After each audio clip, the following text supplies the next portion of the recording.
everyone, welcome to Max Solution Garage. ఈరోజు మనం ఈ వీడియోలో ఆటో సైకిల్లో ఇంకో ప్రాబ్లం అనేది సాల్వ్ చేద్దాం. ఈ ప్రాబ్లం చూస్తే an engine working on auto cycle has an efficiency of 51%. Okay, efficiency 51% అని ఇచ్చేసాడు. It has a stroke length of 150 mm and diameter of 100 mm. Stroke length L, diameter రెండు ఇచ్చేసారు, 150 mm to 100 mm అని. Find the clearance volume of the engine. మనకి ఇప్పుడు clearance వాల్యూమ్ని find out చేయమన్నారు. Okay, చాలా simple, find out చేద్దాం. Efficiency ఇచ్చాడు. Efficiency ఇప్పుడు వరకు మనం ప్రతి ప్రాబ్లంలో ఎఫిషియన్సీ ఫైండ్ అవుట్ చేసేవాళ్ళం. ఇప్పుడు ఎఫిషియన్సీని వాడు ఇచ్చాడు. ఎల్ స్ట్రోక్ లెంత్ 150 mm అన్నాడు. సో దీన్ని మనం 0.15 మీటర్స్ కింద కన్వర్ట్ చేసుకుందాం. డయామీటర్ ఇచ్చారు 100 mm అని. సో దీన్ని 0.1 మీటర్ కింద మనం కన్వర్ట్ చేసుకున్నాం. Gamma is equal to 1.4. ఇది అడిచ్చినా ఇవ్వకపోయినా మనం ఎజ్యూమ్ చేసుకోవాలి. ఓకే, ఇది స్టాండర్డ్ వాల్యూ. సో మనం దీని ఫార్ములాలో సబ్స్టిట్యూట్ చేస్తే efficiency is equal to 1 minus 1/r⁴ minus 1 అంతే కదా, మనకు ఆర్ వాల్యూ తెలియదు కాబట్టి. So 1 minus 1/r⁴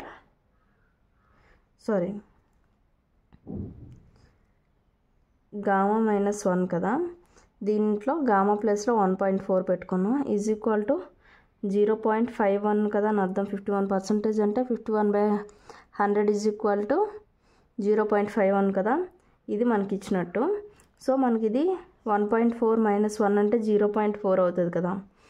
1 minus 1/r⁴ అని అర్థం. సో ఈ వాల్యూని మనం చూసుకుంటే ఈ ఆర్ని అటు సైడ్ తీసుకెళ్ళిపోదాం. అటు సైడ్ తీసుకెళ్ళి 0.51 ఇటు సైడ్ తీసుకొస్తే మనకి 1/r⁴ is equal to 0.1 minus 0.51 వస్తుంది. ఎలా అంటే ఈ వాల్యూని మనం అటు సైడ్ తీసుకెళ్ళిపోదాం. ప్లస్ 1/r⁴ వస్తుంది కదా. ఈ ఎఫిషియన్సీ 0.51 ఇటు సైడ్ తీసుకొస్తే 1 మైనస్ వస్తుంది కదా. సో అదేనమాట. ఇప్పుడు మనం చేస్తే 0.49 అయింది. Okay, 1/r⁴ is equal to. Okay, మీకు కన్ఫ్యూజన్ లేకుండా చెప్తాను, ఒక నిమిషం. Efficiency is equal to 1 minus 1/r⁴ minus 1 కదా. ఈ టోటల్ వాల్యూ ఉంది కదా, ఈ వాల్యూని నేను ఇటు తీసుకొచ్చాను, ఈ ఎఫిషియన్సీని అటు తీసుకెళ్ళాను. అప్పుడు సేమ్ ఇదే కదా అవుతుంది. సో 1 మైనస్ 0.51 కదా, ఇది 0.51 ఇటు ఉంది, ఇక్కడ మైనస్ ఉంది. ఈ టోటల్ వాల్యూని నేను x1 r⁴ 0.4 కదా, 1.4 మైనస్ 1 ఉంటే దీన్ని ఇటు సైడ్ తీసుకొస్తాను. r⁴ 0.4 is equal to 1 minus 0.51. Okay, మీకు కన్ఫ్యూజన్ లేకుండా మళ్ళీ సెకండ్ టైం చెప్పాను. ఇది 1. ఓకే, ఈ వాల్యూ నుంచి మనం సబ్స్టిట్యూట్ చేస్తే 1/r⁴ 0.4 ఉంది కదా, ఇది 1 ఉన్నదని అటు సైడ్ తీసుకెళ్తే ఈ బైని అటు సైడ్, ఈ వాల్యూని ఇటు సైడ్, ఈ వాల్యూని ఇటు సైడ్ తీసుకొచ్చామంటే 1/0.49 అవుతుంది కదా. r⁴ 0.4 ఈజ్ ఈక్వల్ టు, చూద్దాం, r⁴ 0.4 ఈజ్ ఈక్వల్ టు 1/0.49. ఎందుకంటే ఇది ఇంటూ చేస్తుంది, ఇటు సైడ్ ఇక్కడ కిందకి తీసుకొచ్చాను, ఇక్కడ డివైడ్ చేస్తుంది, తీసుకెళ్ళిపోయాను.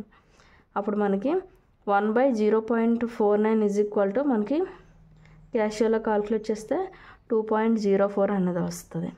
So r⁴ 0.4 is equal to 2.4 అయితే r⁴లో ఈ వాల్యూ ఉంది, దీన్ని అటు సైడ్ తీసుకెళ్తే 1/0.4 అవుతుంది, అంటే 2.04/1/4 అవుతుంది. So r is equal to 2.04 power 1/4 0.4 అవుతుంది. ఇది పవర్లో ఉండేటప్పుడు ఇటు సైడ్ నుంచి ఈజ్ ఈక్వల్ టు అవతల సైడ్ వెళ్తే 1/0.4 అవుతుంది అనమాట.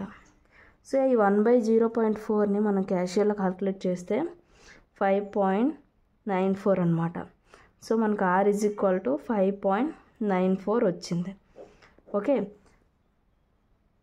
నెక్స్ట్ మనం ఆర్ వచ్చింది కాబట్టి మనం స్ట్రోక్ వాల్యూమ్ని కంప్రెషన్ రేషియోని ఫైండ్ అవుట్ చేద్దాం. స్ట్రోక్ వాల్యూమ్ ఫైండ్ అవుట్ చేద్దాం. సో స్ట్రోక్ లెంత్ ఇచ్చారు కాబట్టి stroke volume Vs is equal to πd²/4 into stroke length. So ఈ వాల్యూస్ అన్నీ సబ్స్టిట్యూట్ చేద్దాం. π ఇంటూ d అంటే 0.1 కదా, పవర్ 4² ఇంటూ లెంత్ ఎంత ఇచ్చారు 150 mm అంటే 0.15 కదా. సో ఈ వాల్యూస్ అన్నీ క్యాలిక్యులేట్ చేస్తే 0.00118. వాల్యూమ్ అంటే మీటర్ క్యూబ్ కదా, యూనిట్స్ మీటర్ క్యూబ్ వేసాను. ఇప్పుడు కంప్రెషన్ రేషియో చూద్దాం. Compression ratio R is equal to Vs plus VC/VC volume at clearance. ఈ వాల్యూ మనకు తెలీదు, Vs తెలీదు, మనకి VC తెలీదు. సో కానీ మనకు R వాల్యూ తెలుసు, ఎంత 5.94 కదా. ఇప్పుడు మనం ఈ VCని ఇటు సైడ్ తీసుకెళ్దాం. Okay, Vs plus VC is equal to divide చేస్తుంది కదా, ఇటు సైడ్ వెళ్తే మల్టిపుల్ చేస్తుంది 5.94 ఇంటూ VC. మనకి ఇప్పుడే చూసాము Vs మనం ఫైండ్ అవుట్ చేసాం కాబట్టి Vs అంటే 0.00118 plus VC is equal to 5.94 VC కదా. సో ఈ VCని మనం అటు సైడ్ తీసుకెళ్దాం. 0.00118 ఈజ్ ఈక్వల్ టు 5.94 VC. ఈ ప్లస్ కదా ఉంది, అటు సైడ్ వెళ్తే మైనస్ కదా, ఇది VC. ఇక్కడ ఏం లేకపోతే 1 ఉన్నట్టు కదా.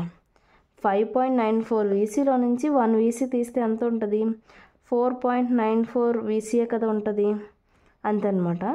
0.00118 అవుతుంది.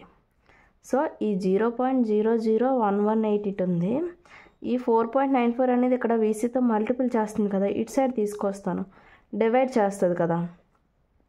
So VC is equal to ఈ రెండిట్లో మనం డివైడ్ చేస్తే మన క్యాషియోలో VC is equal to 0.00238 metre cube. Volume కాబట్టి మీటర్ క్యూబ్ అనమాట. మీటర్ క్యూబ్ అనేది మనం వేసుకోవచ్చు. చాలా సింపుల్, చాలా ఈజీ అనమాట VCని ఫైండ్ అవుట్ చేయడం. ఓకే, మీకు ఈ వీడియో నచ్చినట్టయితే లైక్ చేయండి, షేర్ చేయండి, సబ్స్క్రైబ్ చేయండి. Thank you from max solution garage.